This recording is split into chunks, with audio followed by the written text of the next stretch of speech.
গত 1 বছর ছাড় দিয়েছি, জুলাই ঘোষণাপত্রে ছাড় দিয়েছি, জুলাই সনদে কোনো ছাড় হবে না। 1% ছাড়ও জুলাই সনদে দেওয়া হবে না। যেই মৌলিক সংস্কারের রূপরেখা জনগণের পক্ষ থেকে ঘোষণা করা হয়েছে, যেই মৌলিক সংস্কার, যেই নতুন বন্দোবস্তের কথা আমরা বলেছি, যেখানে গণতন্ত্র নিশ্চিত হবে, স্বৈরাচার আর ফিরে আসতে পারবে না, রাষ্ট্র কাঠামোকে গণতান্ত্রিক হিসেবে করে তুলব, সেই জুলাই সনদে আমরা 1 বিন্দু পরিমাণ ছাড় দিব না। আমরা নির্বাচন চাই। নির্বাচন, গণতন্ত্র, ভোটাধিকারের জন্যই আমাদের লড়াই ছিল। কিন্তু আমরা এর সাথে এও বলেছি, পরিবর্তনের মধ্য দিয়ে বাংলাদেশকে যেতে হবে। বাংলাদেশের এই মুহূর্তে সবচেয়ে বড় সংকট হচ্ছে স্থিতিশীলতা এবং জাতীয় ঐক্য ধরে রাখা।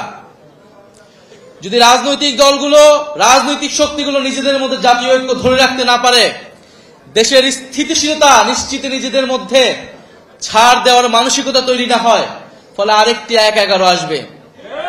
কারণ আমরা ইতিহাসে এটাই দেখেছি। আমরা মনে করি রাজনৈতিক সমস্যার সমাধান রাজনৈতিক দলগুলোকেই বসে করতে হবে এবং সেই সংস্কৃতি বাংলাদেশে কায়েম করতে হবে। যদি রাজনৈতিক দলগুলো ব্যর্থ হয়, লাভবান হবে ডিজিএফআই, লাভবান হবে অরাজনৈতিক শক্তি, লাভবান হবে বিভিন্ন বৈদেশিক শক্তি। আমরা গণ অভ্যুত্থানের পরে যেই জাতীয় ঐক্যের স্বার্থে, বাংলাদেশের স্থিতিশীলতার স্বার্থে গত 1 বছর ধরে গণ অভ্যুত্থানের শক্তি, বৈষম্য বিরোধী শক্তি, জাতীয় নাগরিক পার্টি বারবার ছাড় দিয়ে গিয়েছে। কিন্তু ছাড় দিতে দিতে আমরা শেষ প্রান্তে এসেছি। আমরা এবার ছাড় দিব না।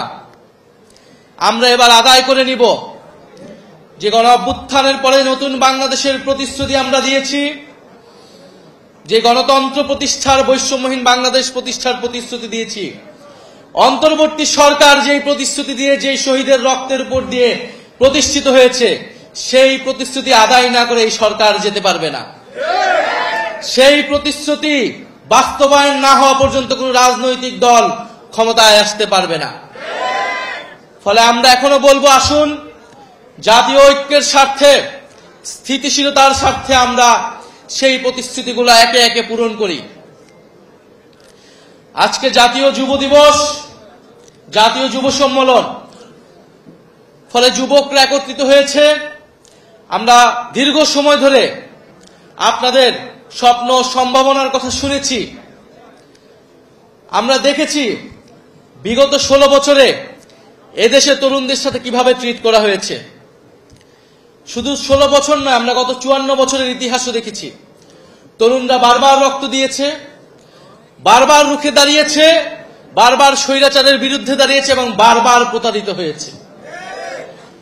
গত 16 বছর ধরে বারবার রাজনৈতিক দলগুলোর পক্ষ থেকে, ফ্যাসিবাদ বিরোধী দলগুলোর পক্ষ থেকে আহ্বান করা হয়েছিল, তরুণরা কেন রাজপথে নেমে আসছে না, ছাত্ররা কেন রাজপথে নেমে আসছে না।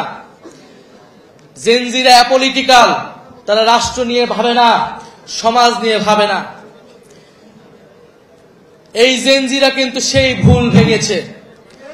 তারা প্রমাণ করে দিয়েছে তারা রাষ্ট্র, সমাজ, দেশ নিয়ে ভাবে। সবচেয়ে দেশপ্রেমিক প্রজন্ম এই জুলাই গণ অভ্যুত্থানে রাজপথে নেমেছে, জীবন দিয়েছে, বুলেটের সামনে দাঁড়িয়েছে। কিন্তু বিনিময়ে কি পেয়েছে?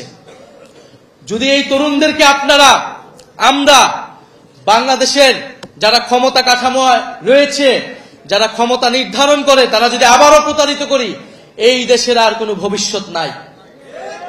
তরুণরা বারবার জীবন দিবে, রক্ত দিবে রাজনৈতিক দলগুলোকে ক্ষমতায় নেওয়ার জন্য, আর বাংলাদেশের মহানগরের ভাগ্যের কোনো পরিবর্তন হবে না, এইটা বাংলাদেশের তরুণরা আর মেনে নেবে না। বাংলাদেশের তরুণরা একটা অমর্যাদাকর জীবনযাপন করে, একটা হীনমন্যতা নিয়ে তাদেরকে জীবনযাপন করতে হয়, একটা হতাশা নিয়ে তাদেরকে বেঁচে থাকতে হয় পরিবারে, সমাজে, রাষ্ট্রে। সে জানে এই রাষ্ট্র তাকে সক্ষম হিসেবে, দক্ষ হিসেবে গড়ে তুলে নাই। সেটা এই দেশের শিক্ষা ব্যবস্থার দিকে তাকালেই বোঝা যায়। সে জানে সে যদিও কোনো না কোনো ভাবে পড়াশোনা করে বিশ্ববিদ্যালয়ে যেতে পারে, বিশ্ববিদ্যালয় থেকে বের হয়ে তার কোনো কর্মসংস্থান নাই।